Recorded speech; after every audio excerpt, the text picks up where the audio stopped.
62세 은행원 퇴직 후 대리운전 뛰다 충격받은 사연 하루 밤새 달려도 결국 빚뿐. 들으면서도 가슴이 철렁 내려앉는 이야기 아닙니까? 회사에서 30년 넘게 일한 뒤라면 어느 정도는 편안한 노년을 보낼 수 있을 거라 기대하기 마련이잖아요. 그런데 현실은 꼭 그렇지만도 않더라고요. 이런 이야기를 들으면 남일 같지 않은 게 우리 주변에도 이미 퇴직을 했거나 곧 퇴직을 앞둔 분들이 많으니까요. 아, 나도 저렇게 되면 어쩌지 하는 생각에 불안감이 슬금슬금 올라옵니다.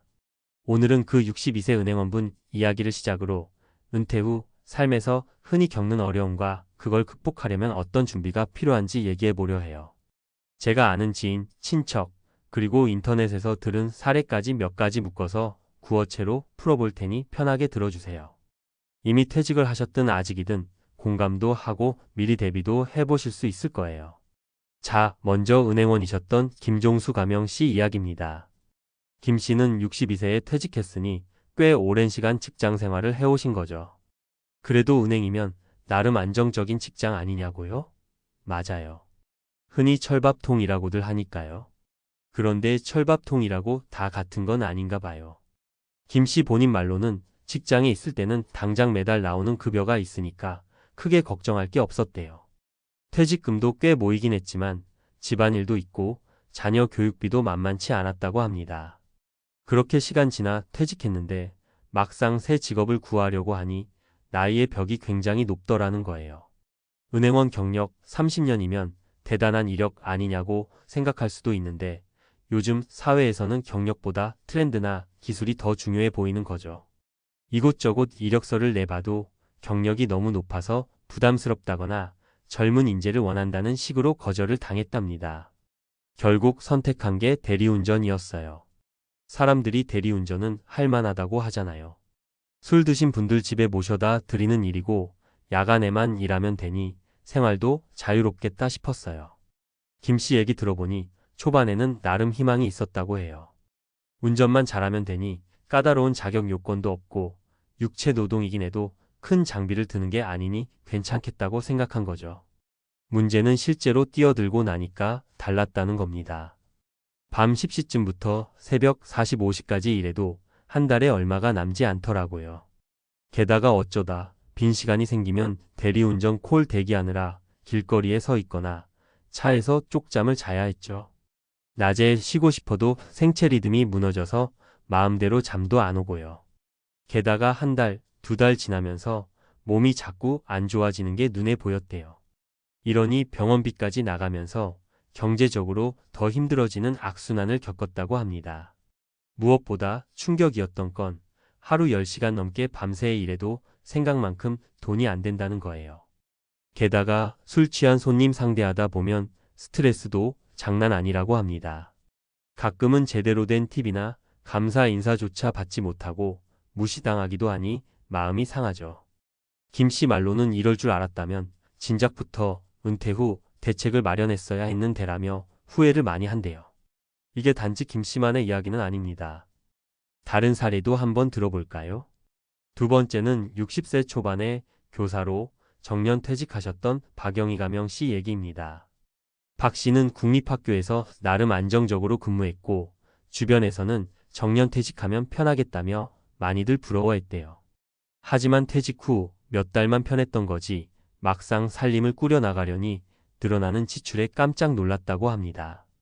퇴직 전에는 집에만 계시지 않으니까 식비나 관리비, 전기세 같은 게 그렇게 많이 들지 않았는데 막상 집에서 보내는 시간이 많아지니 생활비가 확 늘어나는 거예요. 박 씨는 적금을 깨고 퇴직금 일부로 작은 가게 하나 해볼까 해서 부업 삼아 샌드위치 가게를 차려봤다고 해요. 사실 요새 SNS에서도 장사가 잘 된다는 소규모 카페나 샌드위치점을 보면 나도 한번 도전해볼까 하는 마음이 들잖아요. 박 씨도 그랬던 거죠. 그런데 예상을 훌쩍 넘어서는 인테리어 비용에 가게 월세, 인건비도 생각보다 많이 들어갔어요. 일주일은 손님이 꽤 많아서 될 만하구나 싶었죠. 그런데 둘째 주부터는 조금씩 줄기 시작하더니 한 달 지나니까 매출이 절반도 안 되는 거예요. 식재료도 남으면 죄다 폐기해야 하고 간간히 나오는 알바생 급여 주기도 빠듯했어요. 이렇게 몇 달 버티다 보니 퇴직금에서 꽤 큰 금액을 잃고 문을 닫아야 했다고 합니다. 월세가 계속 나가는데 매출이 따라주질 않으니 더는 버틸 재간이 없었죠. 결국 남은 건 손해본 돈과 커다란 스트레스였어요. 세 번째는 65세까지 중소기업에서 일하다가 퇴직하신 이기동 가명 씨 사례입니다. 이 씨는 직장 후배들에게 인망도 좋고 성실한 분으로 유명했죠. 그래서 퇴직 후에도 무언가 보람 있는 일을 하고 싶어서 종교단체나 봉사단체 쪽 일을 맡아볼까 고민했다고 합니다. 그런데 용돈벌이 정도는 해야 생활이 가능할 것 같아서 결국 지인의 소개로 택시 운전을 시작했대요. 아시다시피 택시라고 하면 한때는 꽤 괜찮은 수입원이란 인식이 있었잖아요. 그러나 요새는 카카오 택시, 우버 등 플랫폼 경쟁이 치열하니까 쉽지만은 않은 거죠. 이 씨는 택시 면허부터 차량 구입, 각종 보험료, 그리고 기사를 위한 회비 등등 생각보다 초기 비용이 많이 들었어요. 제가 은퇴하고 모아둔 목돈도 꽤 썼죠. 그래도 처음엔 하루 12시간씩 열심히 달려서 한 달에 200만 원 정도는 벌었다고 합니다. 문제는 연료비부터 차량 수리비, 세금, 기타 경비 다 빼고 나니 실제로 남는 건 월 100만 원 정도였다는 거예요. 이 돈으로는 은퇴 후 생활비 충당이 어려웠어요. 건강도 문제였죠. 60대 중반에 장시간 운전을 하니 허리, 어깨, 목이 다 성한 데가 없어요. 병원 다니느라 결국 그 돈마저도 빠져나가더라고요. 이렇게 퇴직 후에 새롭게 도전한 일이 예상과 달라서 좌절을 겪는 경우는 정말 흔합니다. 그럼 도대체 어떻게 해야 이런 충격을 줄이고 은퇴 이후에도 최소한의 안정과 만족을 얻을 수 있을까요? 첫째, 은퇴 전부터 꾸준히 미래 계획을 세워야 합니다. 단순히 퇴직금이 있으니까 당분간 괜찮겠지가 아니라 실제로 매달 어떤 지출이 있고 얼마가 필요한지 구체적인 시뮬레이션이 필요해요. 김종수 씨도 은행 다닐 때부터 대리운전이 어떤 구조인지 미리 조사해 봤으면 이렇게 무작정 뛰어들지는 않았을 것이라고 후회했어요. 둘째, 너무 성급하게 목돈을 들여 창업하거나 새로운 직종에 뛰어드는 건 위험하다는 거예요. 잘 될 때야 괜찮겠지만 식당이든 카페든 대리운전이든 실제 수익 구조와 경비를 정확히 파악해야 하죠. 박영희 씨도 가게 오픈 전에 시장 조사를 좀 더 철저히 했다면 적어도 대출을 끼고 확장까지 시도하는 무리수는 두지 않았을 거라고 합니다. 셋째, 건강을 우선 고려해야 합니다. 흔히 돈이 중요하다고들 하지만 몸이 망가지면 결국 병원비로 모든 걸 날리기 십상이죠. 이기동 씨가 허리와 목을 다쳐 병원에 다니며 수입보다 지출이 더 커진 것처럼 나이 들어서는 몸에 무리가 없는지 중간중간 제대로 휴식할 수 있는지 확인하는 게 정말 중요해요. 마지막으로 은퇴 이후에도 계속 배움을 이어가는 자세가 필요하다고 생각합니다. 우리가 20대, 30대의 직장에서 배웠던 것들이 퇴직 후에 바로 적용되지 않을 수 있거든요. 그래서 컴퓨터 활용 능력을 늘리거나 최신 트렌드를 파악할 수 있는 공부나 온라인 강의를 들어보는 것도 좋아요. 요즘은 유튜브로도 관련 정보를 쉽게 얻을 수 있으니 무조건 난 나이 많으니 안 돼 하기 전에 작은 것부터라도 시도해보면 어떨까 싶어요. 사실 누구나 퇴직 후를 두려워합니다. 그건 어찌 보면 당연해요. 안정적인 수입원이 사라지는 순간 내 삶이 어떻게 굴러갈지 막막하잖아요. 하지만 미리 준비하고 작은 정보 하나라도 놓치지 않도록 꾸준히 노력한다면 완전히 불가능한 건 아니라고 생각해요. 오늘 말씀드린 세 가지 사례는 분명 안타깝긴 해도 동시에 우리가 미리 준비해야 할 과제가 무엇인지를 보여주는 귀중한 교훈이라고 할 수 있죠. 그러니 만약 지금 퇴직을 앞두고 계시거나 이미 퇴직을 하셨다면 조금 더 꼼꼼하게 살펴보고 하나씩 계획을 세워보세요. 내게 맞는 일이 뭘까? 이 일이 과연 몇 살까지 할 수 있을까? 내 건강은 어떤 상태일까? 월마다 얼마가 들어오고 나가는지 등을 제대로 계산해보는 거예요. 아직 괜찮을 거야 라고 막연히 생각하는 사이에 한두 해 금방 지나버리고 주머니 사정이 급격히 나빠질 수도 있으니까요.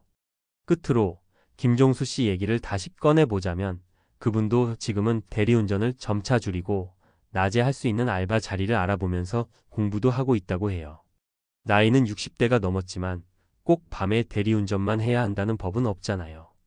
이제라도 더 자기 몸을 챙기고 적은 돈이라도 꾸준히 벌 수 있는 일을 찾아볼 생각이라고 합니다. 내가 왜 이런 일을 할까? 자괴감을 느끼는 시기가 지나면 다시 마음 다잡고 다른 방향으로 시도해 볼 수도 있는 거죠. 어떻게 보면 이 이야기는 은퇴 후 삶에 대한 현실적인 예고편 같은 겁니다. 저도 제 주변 부모님이든 친구들이든 비슷한 고민들을 하는 걸 자주 보니까 남일 같지 않아요. 하지만 그렇기에 더더욱 준비가 중요하다는 생각이 들어요.